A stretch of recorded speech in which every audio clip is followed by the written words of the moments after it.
और बांग्लादेश में तख्ता पलट पर देश में सियासत शुरू हो गई है, जो कि बहुत ही दुर्भाग्यपूर्ण। संजय राउत के विवादास्पद बोल सामने आ गए हैं। उन्होंने यहां तक कह दिया कि बांग्लादेश में विवादास्पद बोल उनके ये थे कि भारत जैसे हालात हैं, तानाशाह को जनता माफ नहीं करती, बांग्लादेश में विरोधियों की आवाज दबाई गई, बांग्लादेश में चुनाव में घोटाला हुआ। अब आप सोचिए, भारत जैसे हालात वहां पर बता दिए जा रहे हैं।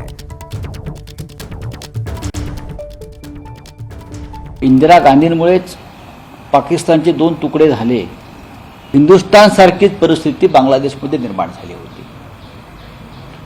तेथे विरोधकांचा आवाज दाबण्यात आला, निवडणुकीत घोटाळे झाले, विरोधकांना तुरुंगात टाकण्यात आलं, विरोधकांच्या हत्या करण्यात आल्या। पण शेख हसीना यांच्या बाबतीत इतकंच सांगता येईल, लोकशाहीचा मुखवटा लावून जे कोणी आपल्या देशामध्ये हुकुमशाही आणू इच्छितात, स्वातंत्र्य धोक्यात आणू इच्छितात, ते कोणी असू द्या, जनता त्यांना माफ करत नाही, जनता रस्त्यावर उतरते।